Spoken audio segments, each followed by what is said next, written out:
चलिए, ये मेरे प्यारे छात्र, आज का वीडियो में आप सभी छात्र का खास है और आज की इस वीडियो में आप सभी छात्र का स्वागत है मेरे प्यारे छात्र। और आज की इस वीडियो में हम बात करने वाले हैं गौड़ा क्वेश्चन बैंक हिंदी का चैप्टर नंबर 3 का बात करने वाले। इसमें टोटल 11 ही प्रश्न है। ये आप लोग को प्रश्न मिल रहा है क्वेश्चन बैंक से, जो कि हिंदी का क्वेश्चन बैंक जो होता है ना, वो चैप्टर नंबर 3 का बात कर रहे हैं। और ये 50 यानी कि 100 ऑब्जेक्टिव में क्या बात होता है, तो ये 50 ऑब्जेक्टिव का बात होता है। तो सभी छात्र से एक बार हाथ जोड़कर नम्र निवेदन है, इस वीडियो को शेयर जरूर करिए मेरे प्यारे छात्र। और मैं आप लोग को एक बात बताना चाहती हूँ मेरे प्यारे छात्र कि आप लोग को ये वीडियो कहीं भी मिलने वाले नहीं है। हमें आप लोग पर पूरा भरोसा है कि आप लोग हमें एग्ज़ाम में जो है ना, आप लोग 100 में 100 मार्क ला करके दिखाइएगा। तो सभी छात्र से एक बार हाथ जोड़कर नम्र निवेदन है कि इस वीडियो को एंड तक जरूर देखिएगा। और वीडियो अच्छा लगता है ना, कमेंट करके शेयर जरूर करिएगा। तो चलिए मेरे प्यारे छात्र, इस वीडियो को हम स्टार्ट करते हैं। प्रश्न नंबर 1 में क्या कर रहा है, महादेवी वर्मा का जन्म कहाँ हुआ था। महादेवी वर्मा का जन्म कहाँ हुआ था, याद रखेंगे कि महादेवी वर्मा का जन्म हुआ था फर्रुखाबाद उत्तर प्रदेश में। फर्रुखाबाद उत्तर प्रदेश, यानी कि उत्तर प्रदेश में जो नहीं, ऐसा शब्द तो सुनने के लिए भी नहीं मिलता। फर्रुखाबाद यानी कि फर्रुखाबाद एक गांव है और ये गांव का जिला उत्तर प्रदेश में कहाँ पड़ता है, अपने देश से बाहर, ये उत्तर प्रदेश में। तो महादेवी वर्मा का जन्म कहाँ हुआ था, Farrukhabad Uttar Pradesh, option number C. चलिए दूसरा देखते हैं कि महादेवी वर्मा का जन्म कब हुआ था। अब देखने यहाँ पर बात हो रहा है कि महादेवी वर्मा का जन्म कब हुआ था। तो महादेवी वर्मा का जन्म हुआ था 1907 ईस्वी में। कब हुआ था, 1907 ईस्वी में। अगर पूछ दिया जाए एग्जाम में 1907 ईस्वी में किसका जन्म हुआ था, तो महादेवी वर्मा का। और महादेवी वर्मा का जन्म कब हुआ था, 1907 में। तो डायरेक्टली आप लोग को याद रख लेना 1907, ऑप्शन नंबर बी। चलिए अगला देखेंगे 3 में कह रहा है कि बुद्ध के दुखवाद का प्रभाव किस कवि पर सबसे अधिक पड़ा। बुद्ध के दुखवाद का प्रभाव किस कवि पर सबसे, मतलब बुद्ध जो है वो दुख बहुत थे और दुखी थे, तो उसका प्रभाव सबसे ज़्यादा कौन से कवि पे पड़ा, कौन से कवि पे पड़ा। तो चलिए हम देखते हैं।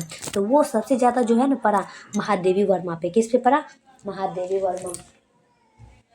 ऑप्शन नंबर डी लगाएंगे हम, महादेवी वर्मा। चलिए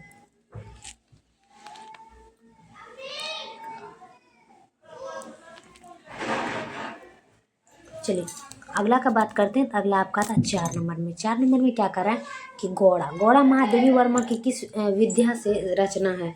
गौड़ा महादेवी वर्मा किस विद्या की रचना है, याद रखेंगे सभी छात्र। गौड़ा महादेवी वर्मा किस विद्या की रचना है, याद रखेंगे। प्रश्न कर रहा है कि गौड़ा जो है ना महादेवी वर्मा का किस विद्या की रचना है। तो 4 का आपका आंसर हो जाएगा रेखा चित्र। क्या होगा, रेखा चित्र। ऑप्शन नंबर सी लगाएंगे हम, रेखा चित्र। चलिए अगला का बात करेंगे हम 5 में कह रहा है कि इनमें महादेवी वर्मा की कौन सी किताब नहीं है। इनमें महादेवी वर्मा की कौन सी किताब नहीं, तो रश्मि रथी जो है महादेवी वर्मा ने नहीं लिखी है। क्या होगा, अगर एग्जाम में पूछ रहा है कि रश्मि रथी महादेवी वर्मा ने लिखी थी, तो आप लोग को लिखना है नहीं। तो क्या हो जाएगा इसका, रश्मि रथी, ऑप्शन नंबर ए। चलिए अगला देखेंगे 6 का कि गाय करुणा की कविता है, किसने कहा।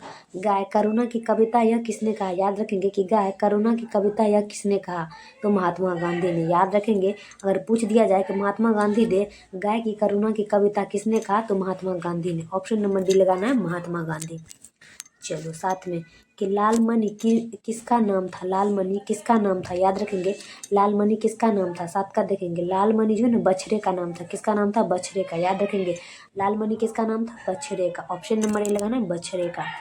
चलिए अगला का बात करते हैं। तो अगला आता है आपका 8 में कर रहा है कि गाय का निधन कैसे हुआ। गाय, अब देखिए गाय भी मरा, उसका भी बात कर रहा है कि गाय का निधन कैसे हुआ था। तो गाय का निधन हुआ था गुड़ में लपेट कर सुई खिलाने से।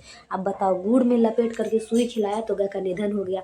इससे आप लोग को याद होगा कि गुड़ यानी कि शक्कर में जो ना सुई लपेट दिए और खिला दिया तो गाय का मृत्यु हो गया। अगर पूछ दिया जाए कि गाय की निधन कैसे हुई, तो गुड़ में लपेट कर सुई खिलाने से। तो इसका आंसर होगा ऑप्शन नंबर बी। चलिए अगला देखेंगे हम 9 में कह रहा है कि आधुनिक युग की मीरा कौन है। आधुनिक युग की मीरा कौन है। चलिए हम जानते हैं कि आधुनिक युग की मीरा जो है ना महादेवी वर्मा है। कौन है, महादेवी वर्मा। प्रश्न कर रहा है कि आधुनिक युग की मीरा कौन है, तो महादेवी वर्मा। याद रखेंगे, आधुनिक युग की मीरा है Mahadevi Verma, option number C. चलिए 10 का देखेंगे कि गोपालक देश कौन सा था। गोपालक देश अलग देश कौन सा था? याद रखेंगे गोपालक देश जो है ना भारत था। चलिए, हमको भी नहीं पता था गोपालक देश कौन सा है, तो भारत को हम जो है ना गोपालक देश कहते हैं। याद रखेंगे भारत को हम क्या कहते हैं? गोपालक देश। तो इसका आंसर हो ऑप्शन नंबर सी, गोपालक देश। चलिए लास्ट और आखिरी देखेंगे 11 का, कि गोरा गोरा शीर्षक रेखा चित्र के रचयिता कौन है? गोरा शीर्षक रेखा चित्र के रचयिता कौन है? याद रखेंगे गोरा का रचयिता कौन है? हजारी प्रसाद द्विवेदी। क्या कह रहा है? महादेवी वर्मा। प्रश्न कर रहा है कि गोरा शीर्षक रेखा चित्र के रचयिता कौन है? तो Mahadevi Verma. Option number D लगाएंगे। तो फाइनली मेरे प्यार छात्र, ये वीडियो आप लोग को कैसा लगता है आप लोग हमें कमेंट बॉक्स में जरूर बताइए। ये 11 ही प्रश्न था, और तब तक के लिए हम नेक्स्ट वीडियो में मिलते हैं। जय हिंद, जय भारत।